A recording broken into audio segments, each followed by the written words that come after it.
Isang mapagpalang gabi po sa ating lahat.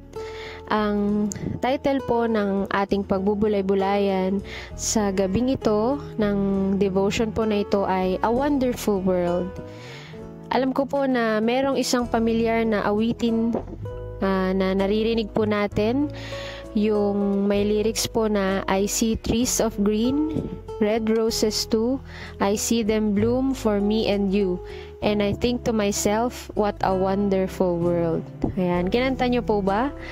Ito pong klase ng mundo na binabanggit dito sa awitin na ito ay ang klase ng mundo na pinapangarap po ng bawat isa sa atin. Amen po ba? At bilang mga Kristiyano, naniniwala po tayo na ang isang wonderful o magandang mundo ay yun din po yung pinapangarap ng ating Panginoon para sa atin. Ngayon po, ilang mga bagay lang po yung nais ko po na ibahagi sa atin at atin pong pagbulay-bulayan ngayong gabi po na ito. Una po, a wonderful world is a world that loves. Naniniwala po ba tayo doon? Tayo pong mga Kristiyano ay tinatawagan na patuloy na hindi mapagod magmahal sapagkat ang mundo na nais po ng Panginoon ay isang mundo na puno ng pagmamahal. Sabi niya po sa 1 John 5 verse 2, unang Juan 5 verse 2, ito ang palatandaang iniibig natin ang mga anak ng Diyos. Kung iniibig natin ang Diyos at tinutupad ang kanyang mga utos. Ang kasama ng love o pag-ibig ay pagsunod. Madali itong ituro, lalo na sa mga bata, sa mga kabataan. Pero aminin natin, napakahirap po nitong gawin. Lalo na pag hindi sang-ayon sa gusto natin yung kalooban ng Diyos. Bakit ba natin sinusunod ang ating mga magulang? Bakit ba natin sinusunod ang ating mga asawa? Sapagkat naroon ang pagmamahal. Sapagkat mahal natin sila. At ngayon, sinasabi natin na iniibig natin ang Diyos at sa paanong paraan naman natin ito maipapakita.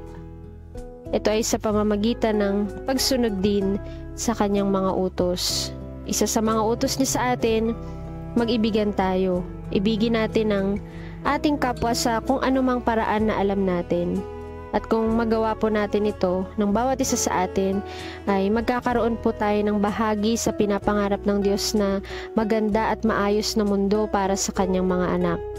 Kahit na alam po natin na yung mundo po natin ngayon ay pasama ng pasama at pagulo ng pagulo, merong planong maganda ang Diyos para sa atin at meron po tayong bahagi doon. At yun ay ang hindi po tayo mapagod na magmahal sa ating kapwa. Pangalawa po, a wonderful world believes in Jesus. Sabi niya po sa 1 John 5 verse 5, sino ang nagtatagumpay laban sa sanlibutan?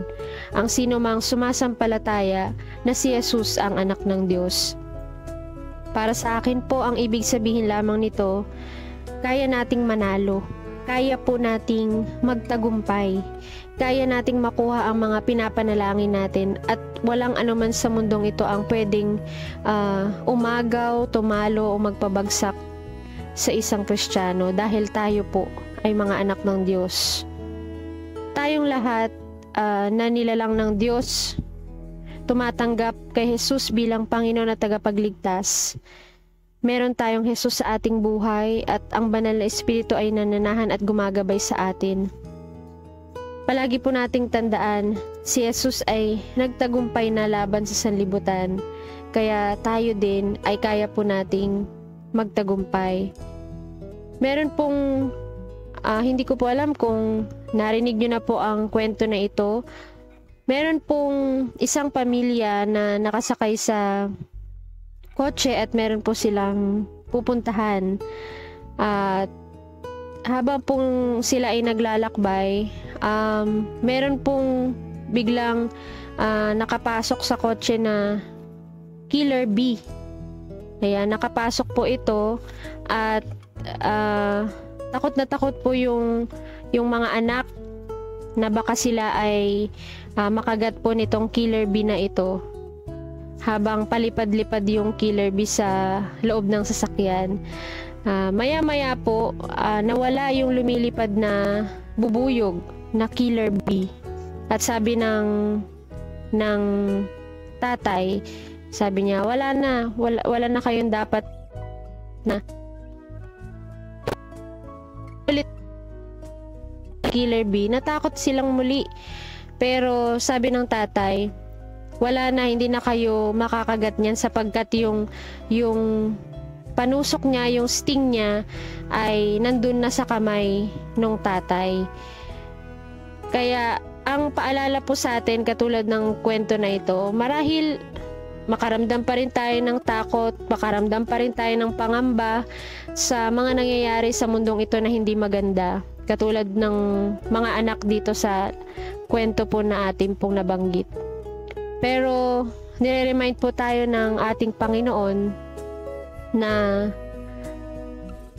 kahit na may takot, kahit na may pangamba, ay kapag tayo po ay nagtiwala sa Kanya, tayo po ay magtatagumpay. Mawawala ang takot, mawawala po ang pangamba. Pangatlo po, a wonderful world is a world with joy. Sabi po sa 1:15 verse 11, sinabi ko sa inyo ang mga bagay na ito upang mapasa inyo ang kagalakan ko at nang sa gayon malubos ang inyong kagalakan. Ayon po sa verse natin, ang tunay na kagalakan ay pananatili sa pag-ibig ni Kristo sa pamamagitan ng pagsunod sa kanyang kalooban. Katulad po ng nabanggit po natin sa ating pong unang point po. Ang satisfaction ng buhay ay nagmumula sa ating relasyon sa Diyos. Kaya nga po merong mga tao na feeling empty pa din, parang may kulang pa rin kahit nasa kanila na ang lahat. Dahil hindi pa nila na-experience ang kaligayahan na si Jesus lang ang kayang magbigay. We will feel empty yung buhay natin kapag wala si Jesus sa ating buhay. Hindi po natin mararanasan yung joy. Pero maraming mga tao, hindi man milyonaryo, katulad natin, hindi tayo nakakaranas man tayo ng hirap, pero nagpapatuloy na naglilingkod kasi may kagalakan sa puso at sa buhay. A wonderful world is a world that loves. Mundong may pag-ibig. A wonderful world believes in Jesus. Mundong naniniwala at sumasamba sa Panginoong Jesus. A wonderful world is a world with joy. Isang mundong masaya. Ito ang pangarap ng Diyos para sa mundong Kanyang nilikha.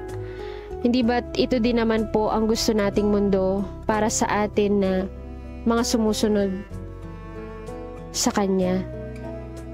Nais ko lamang pong tapusin ang mensahe na ito sa isang maikling testimonyo. Nitong nakaraang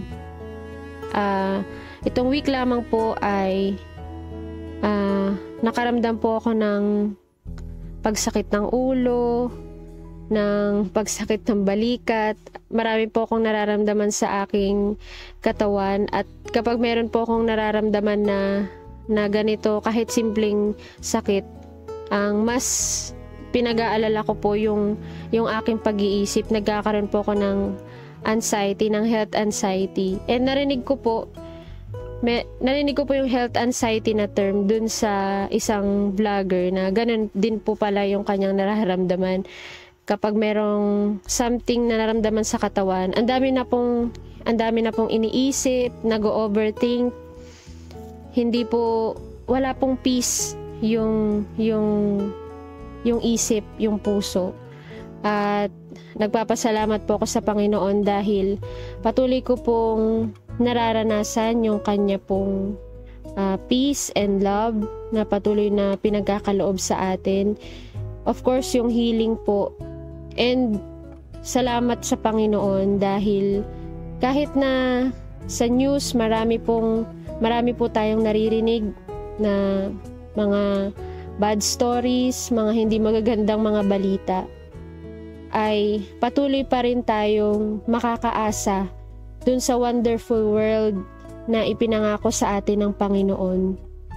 Sapagkat yung kanyang pag-ibig, yung kanyang katapatan, yung kanyang kapayapaan, yung joy ay magpapatuloy sa ating mga puso habang ang ating Panginoon yung ating pinaglilingkuran. Kaya po nawa, panawagan sa atin ng mensahe na ito ay makibahagi tayo sa pangarap ng Diyos na wonderful world para sa kanyang mga nilikha. At patuloy po tayong makaranas ng wonderful world sa ating pong church, sa ating pong mga pamilyang kinabibilangan, at maranasan po natin din yon sa ating mga sarili. Tayo pong lahat ay manalangin. Panginoon, nagpapasalamat po kami sa mensahe na ipinagkaloob mo sa bawat isa. Salamat, Panginoon, sa patuloy na pag-asa na ipinapakita mo sa amin. Salamat sa patuloy, Panginoon, na pag-asa na ibinibigay mo kahit dumarating yung panahon na may problema, kahit dumadating yung panahon na may mga pangamba, may mga iniisip kami, Panginoon, na nagpapahirap sa amin. Salamat, Panginoon, sa iyong pag-ibig na siyang nagtutulak sa amin, Panginoon, upang kami din, Panginoon, ay ibigin po namin ang aming kapwa. Salamat, Panginoon, dahil patuloy mo pong dinadagdagan ng aming pananampalataya, ang aming pagtitiwala habang kami ay naglilingkod sa iyo. Salamat, Panginoon, sa kagalakan na patuloy mong inilalagay sa aming mga puso habang kami ay sumasamba, habang kami ay nasa iyong presensya, Panginoon. Salamat po sa takot na inaalis mo sa aming mga buhay. Salamat, Panginoon, dahil pinapalitan mo po ito palagi ng assurance na hindi mo kami iiwan, hindi mo kami pababayaan. At ang pangarap namin, Panginoon, na isang maganda, masaya at matagumpay na mundo, Panginoon, ay makakamtan lang namin kung ikaw, Panginoon, yung nasa sentro ng aming buhay, nasa sentro ng aming pamilya, nasa sentro, Panginoon, ng aming church, nasa sentro ng aming bansa at ng mundong ito. Salamat, Panginoon, at alam po namin na hindi mo po kami bibiguin, sapagkat ang pangarap namin ito, Panginoon, ay pangarap mo din para sa amin. Maraming salamat po. Ito po ang aming panalangin sa pangalan ng aming Panginoong Jesus. Amen. Masaya, maliko sa iyo.